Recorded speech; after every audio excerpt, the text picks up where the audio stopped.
Selama voting, selama suara terbanyak nggak akan ada partai Islam menang. Orang Islamnya milih partai sekuler. Sholat korupsi gitu, gimana caranya? Orang yang mau bermusyawarah orang yang beradab. Orang yang mau bermufakat adalah orang yang berakal.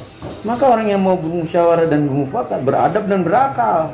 Kalau belum apa-apa langsung voting, one man one vote, satu orang satu suara atas nama demokrasi. Udah nggak beradab, nggak berakal pasti.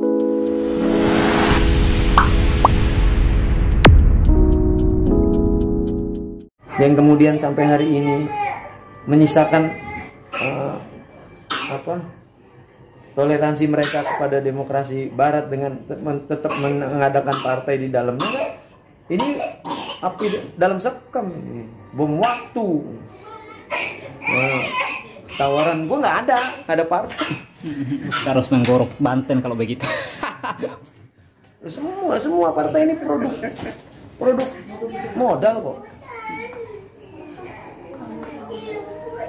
Ya, semua partai ini produk modal. Ada bikin partai tanpa modal? Ada. Coba ada pertanyaan gue nih gini. Seorang anggota DPR, orang di dapilnya minta A. Tiba-tiba perintah partai B. Siapa yang mau dijalani nama anggota DPR ini? Apa B? Pasti B, kalau enggak PAW, Pak. Lalu dia wakil rakyat atau wakil partai?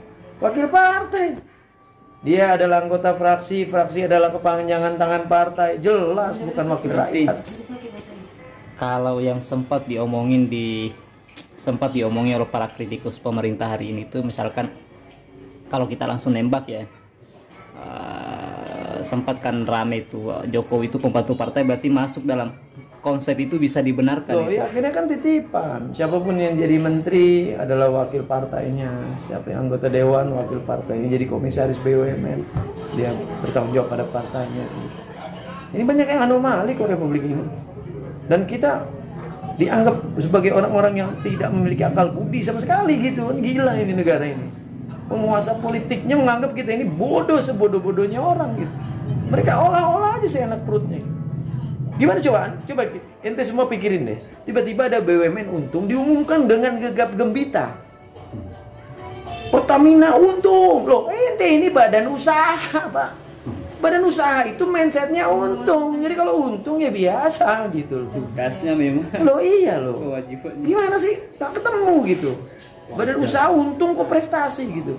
Jadi bangsa ini nggak bisa bedain mana kewajiban mana prestasi. Masuk sekolah itu wajib. Naik kelas wajib, jadi juara itu prestasi. Masuk sekolah kok prestasi, apaan? Naik kelas kok prestasi, dari mana sih? Menyelesaikan Kita tugas tahu kok. mana kewajiban mana prestasi. Lu kewajiban kau untung, gitu. Nggak usah disambut dengan gegap gembita gitu.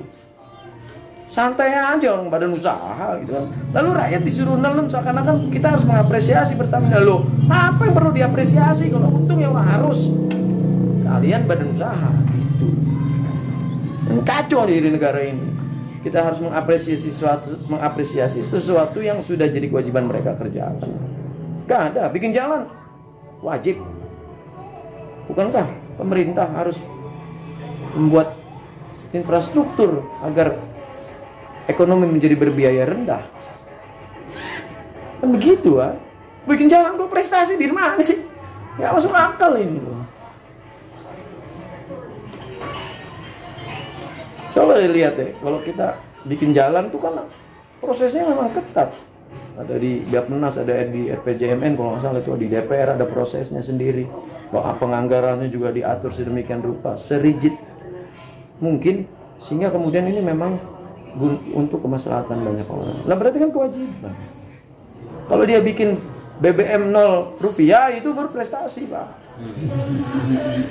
Dolar 1.000. Iya. 1.000. Dolar 1.000. Jadi 1 rupiah 1.000 dolar gitu. Nah, itu prestasi. Jadi sesuatu yang nggak penting untuk disebut sebagai prestasi, disebut prestasi oleh kekuasaan politik. Nah, rakyat dipaksa untuk menelan. Itu yang kacau betul di Republik ini. Mana ada gitu. Ya itu terbalik-balik. Dan oligark partai inilah yang bersepakat di meja kecil yang mereka melihat republik ini segede meja aja. Para dayang-dayang dan followernya berkelahi di medsos dan di dunia nyata, mereka ngopi-ngopi. Ini gue punya satu konsepsi tiga musuh nasional. Tiga musuh nasional itu mafia, politisi maling, dan birokrat dan aparat busuk. Nah, konspirasi tiga inilah yang merusak republik ini. Mafia dengan uang yang mereka punya, kartel-kartel ini, kemudian mereka membeli regulasi dan proteksi politik dari para politisi busuk itu. Beli perundang-undangan, segala macam. Aturan-aturan yang menguntungkan mafia. Nah, siapa yang mengoperasionalisasi? Yang mengoperasionalisasi itu birokrat dan aparat-aparat maling itu. Persekutuan ini yang terus menerus. Nah, siapa bosnya? Itu yang harus kita sikat. Nah, gimana mau nyikat bosnya orang pemilu nyumbang? Udah, bosnya nyumbang pemilu itu. Saya nyumbang ya Pak, wah, repot Pak. Di semua calon lagi nyumbang, waduh kacau. Iya. Nah, bagaimana menghasilkan pemimpin yang bebas nilai? Pemimpin yang bebas nilai adalah pemimpin yang tidak menerima sesuatu dari mafia, dari kartel. Tapi bagaimana dengan sistem sekarang? Ada pemimpin lahir dengan cara itu gitu. Orang politik berbiaya tinggi ini meniscayakan masuknya uang kartel. Ada, ente bisa jadi anggota dewan Kabupaten Bangkalan misalnya. Lo nggak punya duit, nggak ada cerita Pak. Tanyain itu, opoi sampean mau jadi calon nggak punya. Naik apa ini sampean? Naik angkot tuh. Ya dipilih Pak. Ada caleg naik angkot dipilih ya Pak. Naik motor aja nggak ada yang milih. Pak, calon tadi datang naik apa? Naik Scoopy. Nggak ada yang milih udah pasti itu udah. Mau dilihat mobilnya, bela-belain rental mobil malah sampai calegnya supaya kelihatan wah ya. Nah, itu kan. Kemudian, nah satu lagi soal kita ini terjebak mencari orang yang sempurna. Gak ada orang yang sempurna itu.